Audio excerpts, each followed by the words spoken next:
Ouais, le deuxième épisode que j'aime pas. En 30 épisodes, c'est pas si mal comme ratio, mais quand même.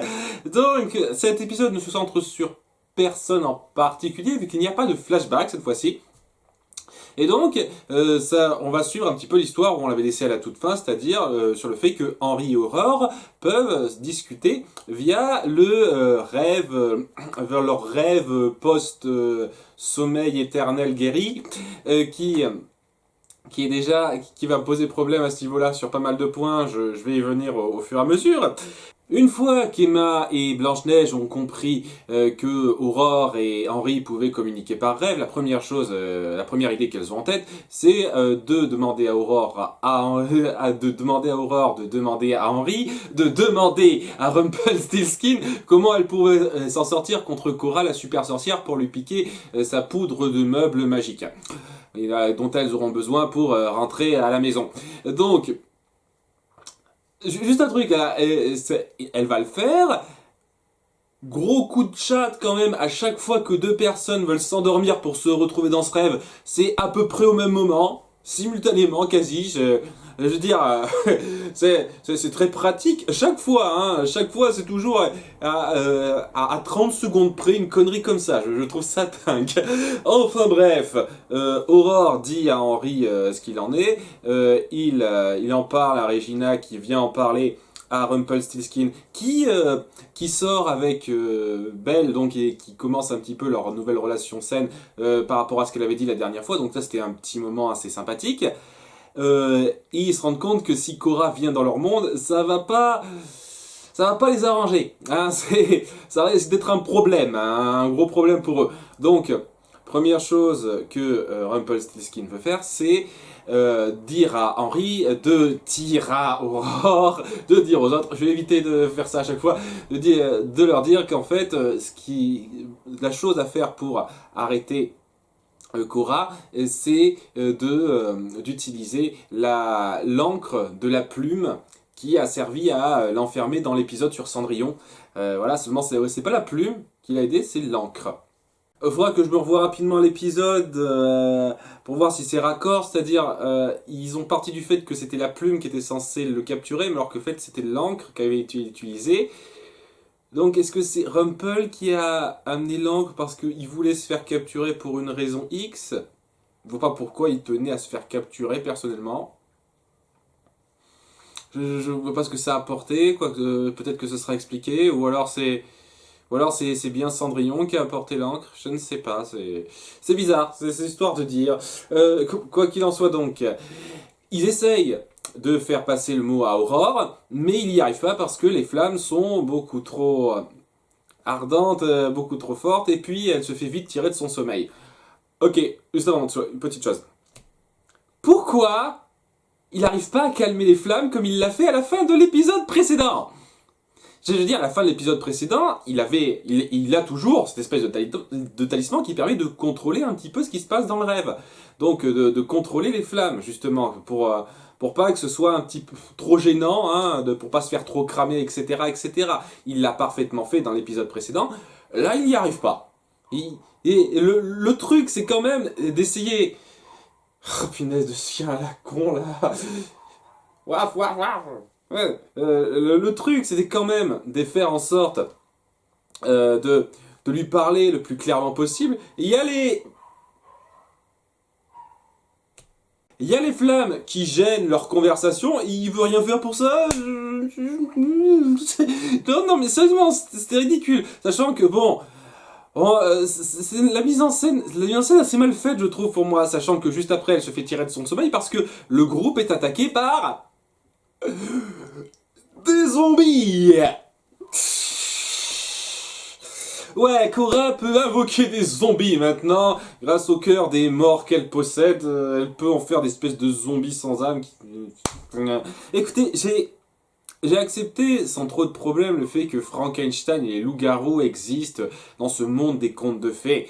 Parce que, voilà, d'une part, les loups-garous, c'était très lié à l'histoire de Petit Chaperon Rouge, le côté loup... le côté loup humain, ça passait très bien, ça se mélangeait très bien. Frankenstein, ils ont amené son application là-dedans de façon assez intéressante, sachant que Frankenstein, on peut vraiment voir ça un peu comme un conte SF, mais vraiment un conte quand même. Les zombies, je sais pas, peut-être que c'est un conte intéressant à un moment donné, mais pour moi, les zombies, c'est juste la super tendance de ces dernières années. Oh, les zombies, c'est trop classe, c'est trop la hype, la tendance, on va en mettre. Et j'en sais rien, il y avait des façons moins bateau, moins naze de faire des sbires, quoi. Et voilà, donc ils se font arrêter par des zombies, ils capturent Aurore, manque de bol, et, euh, à ce moment-là, Cora décide de leur envoyer un message comme quoi, ah, et si vous me donnez la boussole, je vous l'échangerai contre Aurore, voilà, échange de bons procédés, etc., etc. Mulan, qui a promis à Philippe de veiller sur Aurore, sans réfléchir, décide comme ça, on va lui rendre, on va lui donner, sans essayer de trouver un plan, c'est-à-dire que, je sais pas trop, quoi, au début, je trouvais le personnage pas trop inintéressant. Ok, je vais tuer ce chien. Bon, j'ai fermé la fenêtre et je vais crever de chaud, mais j'espère qu'on va l'entendre un petit peu moins. Donc, comme j'ai dit, au début, je trouvais intéressante. Plus ça va, plus je...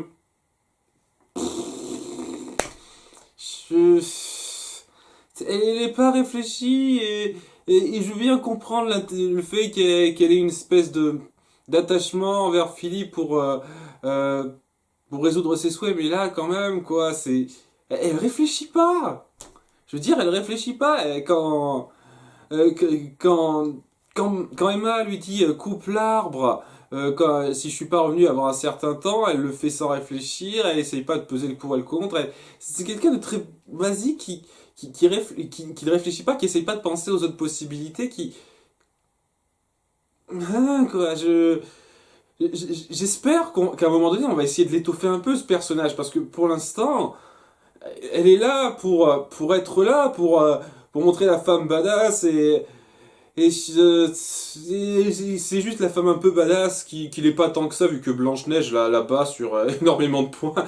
Je veux dire en tant que guerrière, je trouve que Blanche-Neige c'est mieux illustré qu'elle pour l'instant. Mais voilà donc elles essayent de lui faire entendre raison en lui disant OK, on peut peut-être essayer de trouver un moyen d'abattre Cora sans succomber à ses désirs. Par contre, par contre, pour ça, il faudrait que moi, Blanche-Neige, je retombe dans cette espèce de monde du rêve avec les femmes, etc. Étant donné que moi-même j'ai été touché par la malédiction du sommeil éternel, eh bien il s'avère que moi aussi j'avais accédé à ce rêve et que si on fait un truc magique, si on me fait tomber dans un sommeil assez profond, je pourrais y retourner. Ok. Pourquoi tu l'as pas dit à Aurore la première fois? Alors, ils essayent de justifier ça dans l'épisode. Ils essayent de dire ah, mais je voulais pas trop t'accabler, je voulais te rassurer en faisant ça. Je veux dire, comment ça la rassurer? Dis-lui que t'as vécu la même chose qu'elle. Dis-lui que toi aussi t'as eu ces cauchemars, mais qu'au bout d'un moment ça s'est calmé et que t'as mieux vécu après. En quoi c'était rassurant de lui cacher la vérité, de lui dire ah tiens j'ai vécu la même chose que toi mais pas ce rêve en particulier donc inconnu pour toi et je vais même pas t'informer que c'est un truc passager et qu'au bout d'un moment ça passera. Non je lis pas non ça sent la grosse connerie scénaristique qu'ils n'avaient pas prévu. C'est-à-dire que ils étaient pas sûrs s'ils allaient en faire quelque chose d'important ou pas. Est-ce que Blanche-Neige qui a ses rêves, ça pouvait avoir une importance? Bah au final si, ça a une importance, donc on va essayer d'inventer une excuse au pif, quoi. C'était nul. Bon, pendant ce temps-là, dans notre monde, Regina et David sont inquiets de voir que Henry s'est brûlé en étant dans son rêve. C'est bête qu'il n'ait pas quelque chose qui lui permette de faire disparaître un peu les flammes, hein. C'est incroyable, c'est pas comme s'il avait quelque chose comme ça depuis l'épisode précédent. Et donc,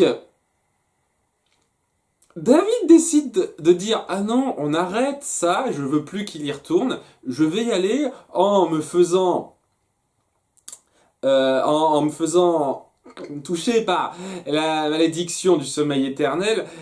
Et comme ça, c'est moi qui m'en occuperai. Ok. Mais j'ai tellement de trucs à redire là. Ok, d'une part, David, il contrôle pas le fait d'aller ou non dans ce rêve, Henry. Ça a été dit dans l'épisode précédent. Henry ne peut pas arrêter d'avoir ces cauchemars comme ça. Excusez-moi d'avoir suivi l'épisode précédent, mais ça m'énerve. C'est pas comme des trucs qu'ils ont instaurés dans l'épisode 1 et qu'ils se sont dit ah c'est pas grave, on va essayer de faire en sorte que non, c'est l'épisode précédent. C'est l'épisode 7 juste avant. Donc ouais, il est obligé d'y retourner, Henry. Pourquoi tu te forces à faire cette merde alors que Henry est obligé, quoi qu'il arrive, d'y retourner logiquement? Je suis sûr qu'à partir de maintenant, Henry n'y retournera plus pour une raison débile, alors qu'il est censé y retourner. C'est n'importe quoi, je suis désolé, c'est n'importe quoi. Mais le plus grand n'importe quoi là-dedans, c'est que... Regina peut faire une potion de sommeil éternel. Donc, elle avait besoin d'Hansel Gretel pour aller chercher sa putain de pomme, parce qu'apparemment elle pouvait pas s'en faire une deuxième potion de sommeil éternel, mais maintenant elle peut. Mon cul, va te faire foutre épisode, c'est débile. Ok, excusez-moi de m'énerver, mais je déteste quand une série se fout de sa continuité comme ça, juste pour que ça l'arrange, parce que c'est le gros problème de cet épisode. Voilà, donc, elle crée sa potion de sommeil éternel, ils repartent sur le principe... ouais, apparemment, ça doit être administré sur un rouet, et David doit se piquer dessus pour que ça le maudisse et qu'il tombe dans un sommeil éternel. Bien entendu, la raison pour laquelle il fait ça, c'est parce qu'il sait qu'un baiser d'amour sincère le sauvera, et il pense que en étant dans le rêve et en embrassant Blanche-Neige, parce qu'il est certain que Blanche-Neige reviendra dans le rêve.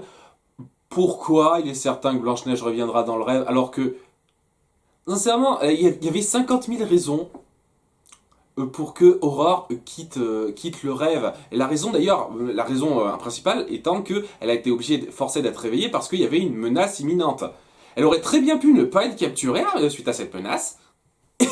Et ça aurait été elle qui aurait été dans le rêve et pas lui. Donc, à nouveau, quoi, il part d'un principe stupide comme quoi il est certain que ça va être Blanche-Neige cette fois-ci, alors que rien du tout ne lui permet d'affirmer ça clairement. Enfin bon, gros coup de chat pour lui, Blanche-Neige est là.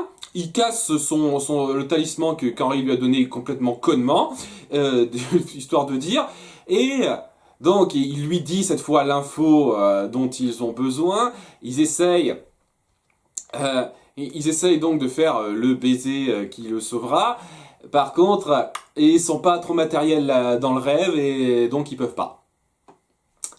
Donc, David est forcé de rester dans le monde,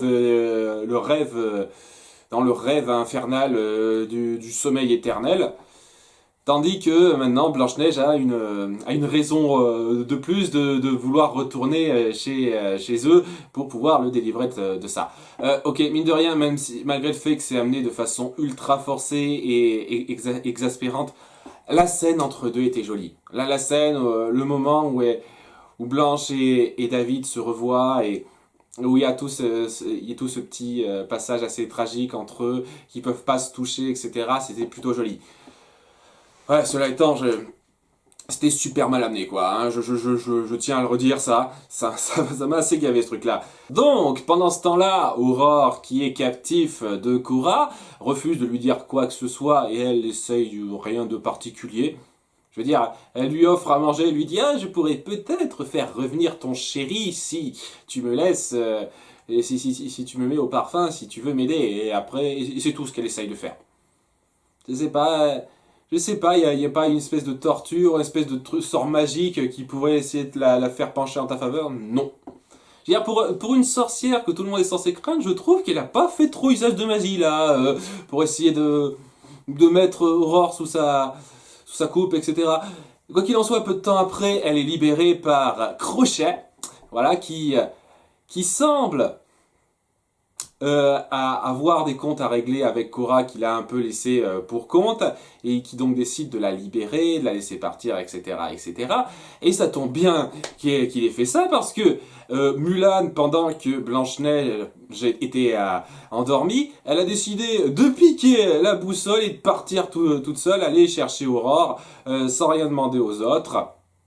Et pour une raison qui m'échappe, Blanche-Neige a réussi à, à la repister, à la rattraper.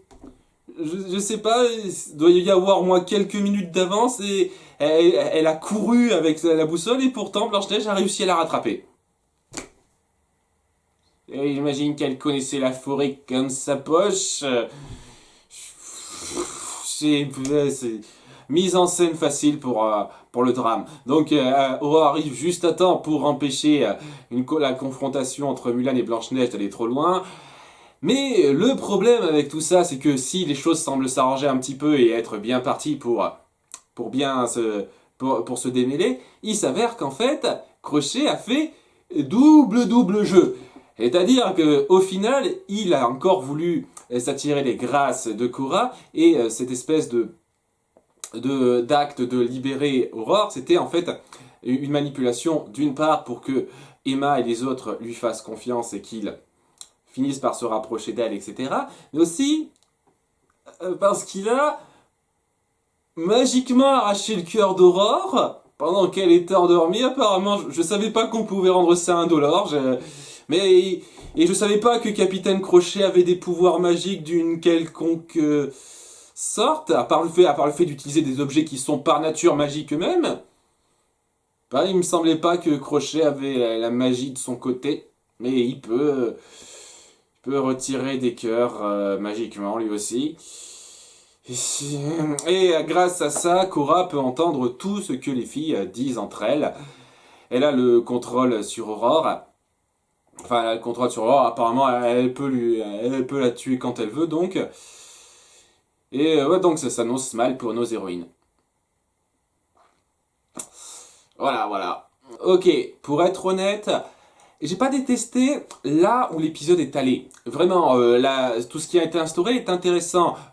David, qui se retrouve emprisonné dans le monde du sommeil éternel, et Blanche-Neige qui a une motivation de plus pour rentrer chez elle pour le sauver. Le fait que Crochet commence un petit peu à tirer son épingle du jeu et à jouer et à faire double jeu sur double jeu pour bien montrer à quel point il est perfide et sournois, et pas mal de petits trucs comme ça. La situation qui est finale dans laquelle est l'épisode est pas mal. Par contre, c'était super mal amené. Je suis désolé, c'était tout ce délire avec avec le fait qu'on va pas faire retourner David dans le monde des contes de fées. Ah, Blanche-Neige avait caché qu'elle avait vécu ses rêves. Oh, comme par hasard, en rentrant dans un sommeil profond, elle peut y retourner, même si elle les a plus depuis je sais plus combien de temps, etc., etc. Je trouvais ça tellement forcé pour amener l'histoire là où vous voulez qu'elle soit. Et ça gâche l'épisode pour moi, je suis désolé. Mulan a perdu beaucoup en intérêt dans cet épisode, je trouve. Regina, j'ai beaucoup de mal à comprendre où est-ce qu'ils veulent aller avec elle. D'un côté, on doit donc Blanche-Neige et Emma qui la blâment, qui la blâment pour tout ce qui leur est arrivé à un moment donné, et puis ils essayent de la rendre encore plus sympathique, genre oh pauvre femme qui est mal vue alors que maintenant elle tient absolument à se racheter. Quand elle a une conversation avec Henri où elle dit ah après, rassure-toi, tes parents vont bien. D'après mon expérience, je sais que rien ne peut les séparer. En étant très optimiste, en prenant un ton très rassurant, etc. Je sais que tu parles à ton fils et que tu veux tout faire pour lui, apparemment, mais à ce point-là, au point d'oublier toute ta haine envers ces personnes-là. Je signale que la seule raison pour laquelle tu as lancé tout ce truc-là, c'est parce que tu les détestes. Parce que tu détestes Blanche-Neige et que tu ne veux que son malheur. Je veux bien que tu t'assagisses là-dessus au bout d'un moment, mais pas de cette façon-là, je suis désolé. Pas de façon comme ça, comme si ah c'est bon, l'eau a coulé sous les ponts, j'ai plus aucune dent contre eux, je me rachète, tout est bien, la vie est belle, je suis sage. Voilà, là ça part un petit peu sur un truc que je craignais avec Regina, c'est-à-dire le fait que ben son côté gentil vient trop rapidement. Et sincèrement, c'est pas le genre de mauvais épisode qui va me faire décrocher de la série parce que, comme je dis, c'est parti sur une situation qui me déplaît pas. Je suis intéressé de voir comment ça va se poursuivre. Après, la nouvelle situation qui est mise en place, c'est juste qu'elle est mise en place de façon très pauvre et forcée. Et c'est le gros problème. Et c'est pour ça que bah, c'est un épisode que j'aime pas trop, voilà. Voilà, j'espère qu'ils vont éviter de refaire des trucs comme ça trop souvent à l'avenir. Ce genre de trucs forcés pour les besoins de l'intrigue, en fait. Et que c'était juste un mauvais pas, un faux pas qui ne sera pas trop monnaie courante dans la suite. Parce que jusqu'à présent, les autres épisodes m'avaient bien plu et tout ce qui est mis en place et instauré, bah, ça me plaît bien. Donc voilà, j'espère que l'épisode 9 rattrapera le coup. À bientôt pour la suite. Ciao.